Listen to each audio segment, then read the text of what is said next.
মানুষের উপকার করবার, মানব সেবা করবার জন্য চেষ্টা করতেন। একটি হাদিস আপনারা অনেকেই শুনে থাকবেন, হেরা গুহায় যখন জিবরিলের সাথে তার প্রথম সাক্ষাৎ হয়, তিনি কিছুটা ভড়কে যান। বাসায় আসার পর স্ত্রী খাদিজা রাদিয়াল্লাহু তাআলা আনহাকে যখন তিনি বলেছেন, আমি ভয় পেয়েছি, এরকম একটি দৃশ্য দেখতে পেলাম, এই গুহায় আমি দীর্ঘদিন ইবাদত করছি, কেউ কারোর সাথে সাক্ষাৎ হয়নি, তিনি হঠাৎ করে জিবরিলকে দেখেছেন, তিনি আবার 3 বার তাকে বুকের সাথে নিয়ে চাপ দিয়েছেন, নবী সাল্লাল্লাহু আলাইহি ওয়াসাল্লাম ভয় পেয়ে গেছেন। বাসায় এসে যখন এটি বললেন যে আমি বোধহয় বাঁচব না, বোধহয় কোনো ক্ষতিকর কোনো কিছু আমার পেছনে লেগেছে বা কিছু একটা, তখন খাদিজা রাদিয়াল্লাহু তাআলা আনহা তাকে সান্ত্বনা দিতে গিয়ে বলেছেন, কাল্লা লা ইউখজিকাল্লাহু আবাদা, এটা হতেই পারে না যে আপনাকে আল্লাহ তাআলা কখনো লাঞ্ছিত করবেন, অসম্ভব, আপনি কখনোই লাঞ্ছিত হবেন না। কেন? ইন্নাকা তাহমিলুল কাল, কারণ আপনি কেউ কোনো বোঝা বহন করতে কষ্ট হতে দেখলে আপনি তার বোঝাটা টেনে বহন করে দেন। ওয়া তুঈনু আলা নওয়াইবিল হক, কেউ যদি জুলুমের শিকার হয় আপনি তাকে জুলুম থেকে মুক্ত করেন, কারণ অধিকার আদায়ের প্রশ্ন থাকলে আপনি সেটি আদায় করে দেন। আপনি মেহমানকে মেহমানদারি করেন, এক কথায় আপনি পরোপকার করেন। অনেকগুলো পয়েন্ট বলেছেন, কিছুটা আগপাছ হয়ে গেছে হয়তোবা। তো খাদিজা রাদিয়াল্লাহু তাআলা আনহা তিনি এই কথাগুলো বলেন নবী সাল্লাল্লাহু আলাইহি ওয়াসাল্লামকে বলছিলেন যে আল্লাহ আপনাকে কখনো লাঞ্ছিত করবেন না, কারণ যে ব্যক্তি এতটা পরোপকারে নিজেকে মগ্ন করে, নিয়োজিত রাখে, ব্যস্ত করে রাখে, আল্লাহ তাআলা তাকে চূড়ান্তভাবে অপদস্থ করতে পারেন না, এটা হতে পারে না। খাদিজা রাদিয়াল্লাহু তাআলা আনহার সেই কথা চরম সত্য হয়েছে। প্রিয় ভাইয়েরা আমার, এই যে মানুষের উপকার করার ইবাদত, এই ইবাদতটুকু আপনারা যারা চিকিৎসা পেশার সাথে যে কোনোভাবে জড়িত আছেন, আপনাদের চাইতে ভালোভাবে অন্য কোনো পেশার মানুষরা এতটা সম্পাদন করতে পারে না যতটা আপনারা পারেন। আমি একটি কথা বিভিন্ন সময় বলার চেষ্টা করেছি বিভিন্ন জায়গায়, প্রত্যেকটা মানুষের জীবনে চাওয়া পাওয়া থাকে, আক্ষেপের জায়গা থাকে, আফসোসের জায়গা থাকে।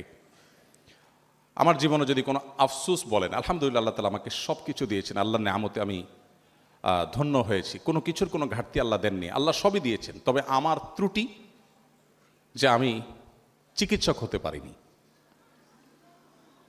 হ্যাঁ, সিরিয়াসলি, কারণ একজন চিকিৎসক তার জান্নাতে যাওয়ার পথ এত সংক্ষিপ্ত, এত সহজ, এটা দেখে আমার ঈর্ষা হয়। এত মানুষ থাকতে কেন কামরুল ইসলাম স্যারকে আমার এত বেশি ভালো লাগে? কারণ চিকিৎসক হয়ে তিনি যে সহজে মানুষের হৃদয় জয় করেছেন, অন্য কোনো পথে মানুষের হৃদয় জয় করার, মানুষের দিলের নিংড়ানো দোয়া পাওয়ার পথ আমার অন্তত জানা নাই। আপনি মানুষকে লক্ষ লক্ষ টাকা দিয়ে দিতে পারেন, কোটি কোটি টাকা দিয়ে দিতে পারেন, কিন্তু একজন অসুস্থ মানুষ, একজন রোগীকে যদি আপনি আন্তরিকতা দিয়ে সেবা দেন, আপনার মনোযোগ দিয়ে, আপনার ভালোবাসা দিয়ে, আপনার ঐকান্তিকতা দিয়ে, আপনার প্রচেষ্টা দিয়ে যদি আপনি তাকে সেবা দিতে পারেন, এই লোকটার যে হৃদয় নিংড়ানো দোয়া আপনি পাবেন, এটি অনেক কাজ করে, অনেক ভালো কাজ করে, অন্য অনেকভাবে উপকার করে মানুষের দিল থেকে এইভাবে দোয়া আসলে পাওয়া সম্ভব নয়। আর এই কারণে আপনাদের প্রতি আমার উদাত্ত আহ্বান, যারা আমার প্রাণপ্রিয় শিক্ষার্থীবৃন্দ আছেন, আপনারা ভবিষ্যতে ইনশাআল্লাহ চিকিৎসক হয়ে পড়াশোনা শেষ করে আপনারা এদেশে চিকিৎসা সেবায় আপনাদের যে সেরাটা আছে সেটা আপনারা উপহার দিবেন ইনশাআল্লাহ। কিন্তু আমি আপনাদেরকে সুনির্দিষ্টভাবে আপনাদের ভাই হিসাবে ছোট ছোট করে কয়েকটি আমার পক্ষ থেকে আবেদন আপনাদের সামনে পেশ করব।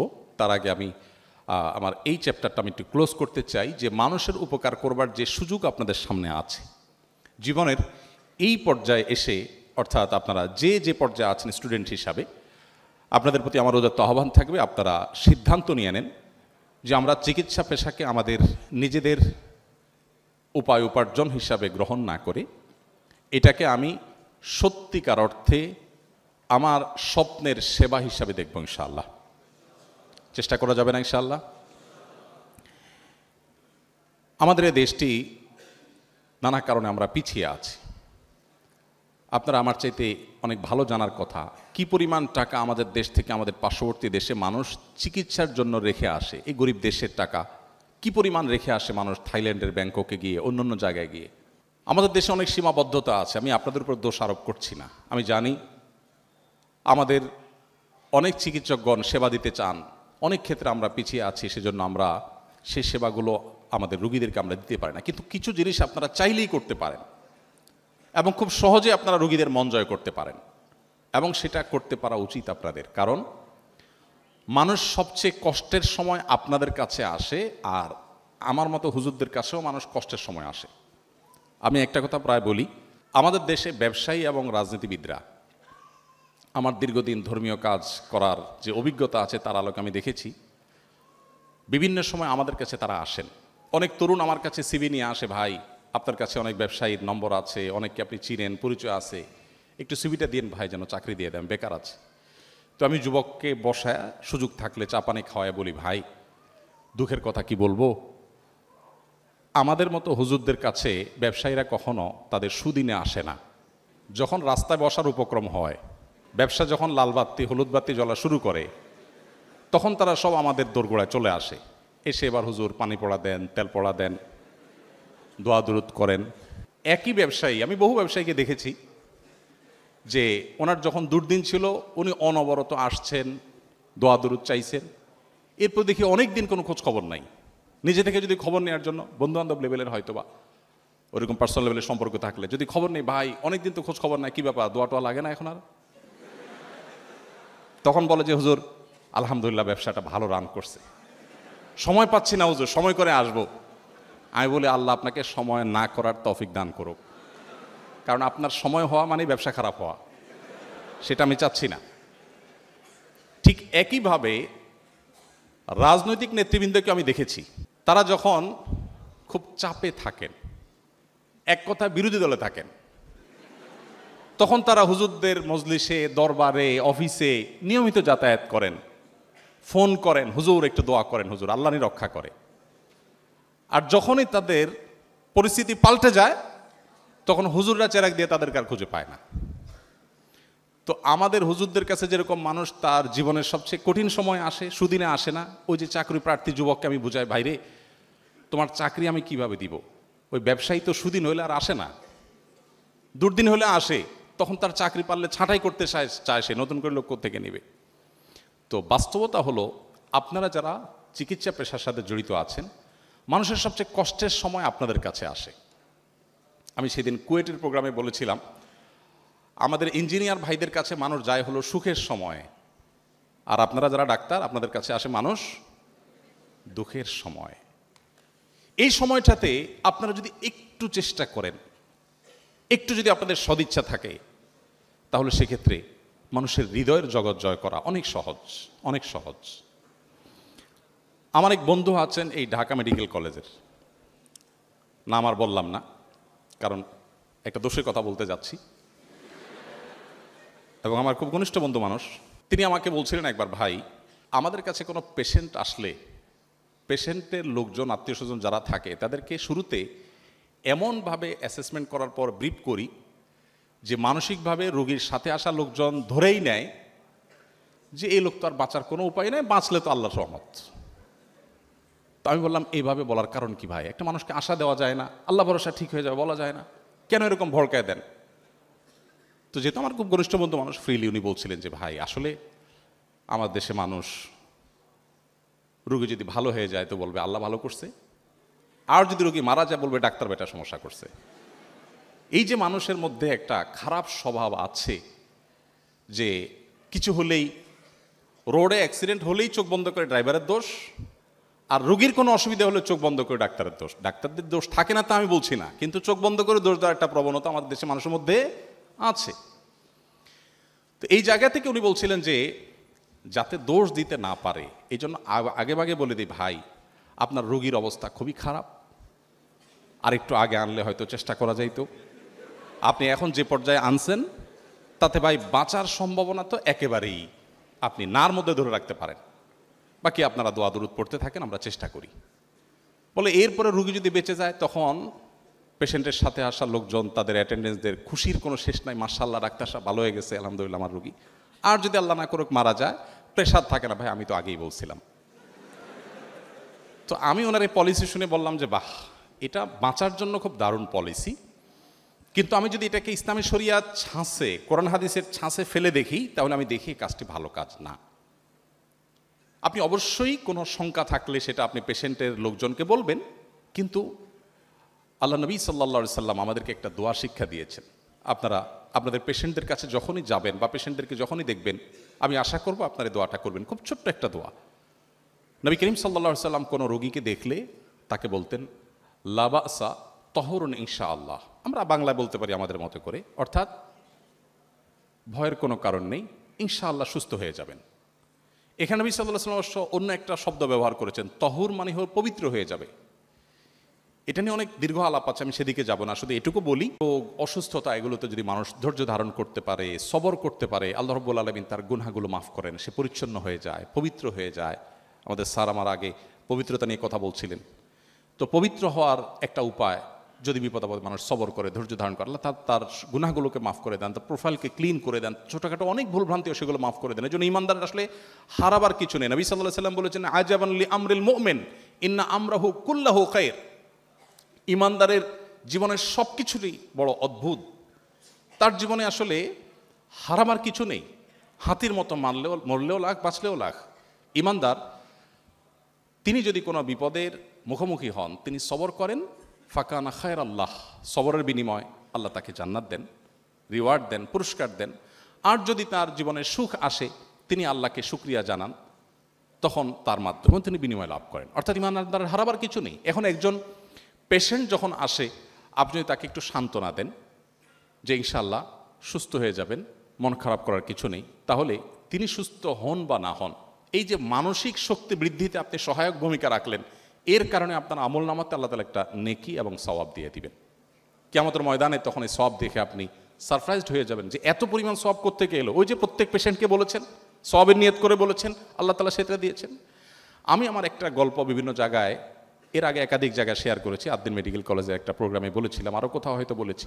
আমার একটা ছোট্ট অপারেশন হয়েছে একবার। সৃষ্টিগতভাবে অনেকেরই অনেক উইকনেস আছে। আমার একটা দুর্বলতা হলো, আমি একটু এই ডাক্তারদের কাটা ছেড়ে এগুলোর পরে খুব ভীতু প্রকৃতির মানুষ। তো আমার ওই ছোট্ট অপারেশনটার জন্য আমার যিনি চিকিৎসক ছিলেন, আমি ওনাকে বললাম যে ভাই, মেহেরবানি করে কোনো আপনার যারা স্যার ছিলেন, এই ডিপার্টমেন্টের হেড ছিলেন, এককালে চেয়ারম্যান ছিলেন, এরকম কেউ থাকলে একটু রাখা যায় না? তো বলে ঠিক আছে ভাই, সে ব্যবস্থা করব। আবার ওই যে আমার যে বন্ধু ছিলেন ঢাকা মেডিকেল কলেজে, তিনিও ছিলেন। আর এখানে আছেন আমাদের ডাক্তার নুরুল্লাহ ভাই ইবনে সিনা, উনি চিটাগাং মেডিকেল কলেজের স্টুডেন্ট সম্ভবত। নুরুল্লাহ ভাই অ্যানেস্থেসিয়ার ডাক্তার, উনি অ্যানেস্থেসিয়াতে 2 জন ছিল, উনি ছিলেন, আরেকজন ছিলেন, আর অন্য ডাক্তার ছিলেন 3 জন, মোট 5 জন। অপারেশনটা হলো একটা ফোড়ার মতো ছোটোখাটো বিষয়। ডাক্তার হলেন 5 জন। আমার ডিমান্ড ছিল, পেশেন্টের ডিমান্ড, ভাই আপনি রাখেন, কারণ আমি ওই যে ভীতু প্রকৃতির। অপারেশনের পরে যখন পোস্ট অপারেটিভ রুমে আমাকে নেওয়া হলো, আমার তো জান যায় যায় ভাব। আমি চিন্তা করছি আল্লাহ বেঁচে আছি এখনও, আলহামদুলিল্লাহ। কারণ আমার জীবনের আগে অপারেশন থিয়েটারে ঢুকি না, ওইটা প্রথম। হয়তো প্রথমবার সবার একটু ভয় বেশি লাগে কিনা যায় না, যাই হোক। এখন পোস্ট অপারেটিভ রুমে আমাকে যখন রাখা হয়েছে, আমার ফ্যামিলি ক্যাবিনে অপেক্ষা করছে, এদিকে আমি চিন্তা করছি আল্লাহ, অনেকে শুনেছি যে পোস্ট অপারেটিভ রুম থেকেই মারা যায়, না জানি কখন মালাকুল মউত আসে। আমি কালিমা টালিমা পড়ছি, খুব প্রস্তুতি নিচ্ছি। আসলে ছোট অপারেশনটা হয়েও গেছে, বাট আমি চিন্তা করছি যে না জানি কি হয়, খুব ভয় পাচ্ছি। এর মধ্যে পর্দা টানানো, পর্দার অপর প্রান্ত থেকে যেহেতু অনবরত ডাক্তাররা আসছেন, অনেকেই আসছেন দেখতে, তখন একজন নার্স অন্য নার্সকে জিজ্ঞাসা করেছেন, তিনি ডিউটিতে নতুন এসেছেন তখন সকালবেলা, এসে বলছেন যে ওনার কি হয়েছে, যে এত ডাক্তার, এত লোকজন যাচ্ছে, কি অপারেশন হলো? তখন আমি আর ওটা বললাম না অপারেশনটা কিসের। তো বলল যে এই অপারেশনটা হয়েছে, খুব ছোট্ট একটা অপারেশন। এটা বলার পর ওই নার্স এমনভাবে তুচ্ছ তাচ্ছিল্য করে, অপমানকরভাবে তিনি বললেন, এই অপারেশন মানে এইটার জন্য এত কাহিনী? বিশ্বাস করবেন, আমার ওই দিনের অনুভূতি আমার সারা জীবন মনে থাকবে। সেটি হলো যে 5 জন ডাক্তার মিলে আমার অপারেশন করে আমাকে যতটা আশ্বস্ত করতে না পেরেছেন, ওই নার্স ভদ্রমহিলার অপমানকর সে উক্তি, তার ওই কথা আমার মনকে এত শক্তিশালী করেছে। আমি তখন চিন্তা করলাম, ছি ছি ছি, এর জন্য আমি এত কাহিনী করছি। আমি তখন নিজেকে দোষারোপ করা শুরু করলাম, গিলটি ফিল করা শুরু করলাম যে এইটা কোনো কথা, এই রোগের জন্য আমি এত কাহিনী করছি, এত এত কষ্ট দিচ্ছি মানুষকে, এত চিল্লাচিল্লি করছি, এটা কি হইলো কিছু? ছি ছি ছি। এরপর থেকে নার্স আসুক আর ডাক্তার আসুক, আমি ভাবি ধরতাম, না না কিছু হয়, কোনো অসুবিধা নেই, আমি ঠিক আছি, আমি ওকে। আমাকে এরপরে খুব দ্রুততম সময়ে পোস্ট অফিস রুম থেকে আমার রুমে পাঠিয়ে দিয়ে এলো, কারণ ডাক্তাররা তখন ফিল করছেন হ্যাঁ আমি ভালো হয়ে গেছি, আসলে আমি ভালো হয়ে গেছি। তো এই যে একজন নার্সের একটা শব্দের একটা উক্তি, যে এইটা বাহ্যিকভাবে আমি একটু অপমান বোধ করেছি যে এটা কোনো কথা, আমার এই রোগটাকে তিনি কোনো রোগী মনে করলেন না, কোনো পাত্তাই দিলেন না, আমি একটু অপমান বোধ করেছি, কিন্তু পরক্ষণে চিন্তা করলাম এটা তো পজিটিভ কথা, আমার রোগটা কোনো রোগী না, কোনো অপারেশনই না। এই একটি কথা যদি আমাকে এর পরিমাণ আস্থা এনে দিতে পারে, এতটা আমাকে সাহসী করে দিতে পারে, তাহলে এবার আপনারা নিশ্চয়ই আপনাদের চেয়ার থেকে, আমি আমার পেশেন্টের জায়গা থেকে আমি আমার কথা বলেছি, আপনি আপনার ডক্টরের চেম্বার থেকে, আপনি আপনার চেয়ার থেকে একটু আপনি ভাবুন যে আমরা যারা রোগী হয়ে আপনাদের কাছে যাই, আপনারা যদি একটু সান্ত্বনা দেন, একটু যদি অভয় দেন, একটু যদি সাহস যোগান, তাহলে অর্ধেক ট্রিটমেন্ট অনেক ক্ষেত্রে আপনাদের সেই আচরণ থেকেই হয়ে যাবে। কিন্তু দুর্ভাগ্য, ওই যে আমার বন্ধু যেটা বলেছে, অনেক ডক্টর আছেন যে আসার পরেই হাইকোর্ট সুপ্রিম কোর্ট সব দেখানো রোগীকে শেষ হয়ে যায়, রোগী তো আগেই গলা শুকায় যায় যে আমি তো তাহলে শেষ, বাঁচলে সেটা অতিরিক্ত। যাই হোক, তো আমার এই বক্তব্যের নির্যাস হলো, আমরা আজকে যেই মহানবী হজরত মোহাম্মদ সাল্লাল্লাহু আলাইহি সাল্লামের সিরাত আলোচনা করার জন্য এখানে সমবেত হয়েছি, তিনি সবসময় মানুষ উপকার করতেন, আর এই উপকার করবার অনেক বড় সুযোগ আপনাদের হাতে আছে। আমি আশা করব আপনারা সেই সুযোগকে হাতছাড়া করবেন না, এবং সেই সুযোগকে আপনারা সম্পূর্ণরূপে 16 আনা আদায় করে নেবেন, এবং আপনাদের জান্নাতের পথকে আপনারা সুগম করবেন। আল্লাহ তাআলা আপনাদের সবাইকে সে তৌফিক দান করুন।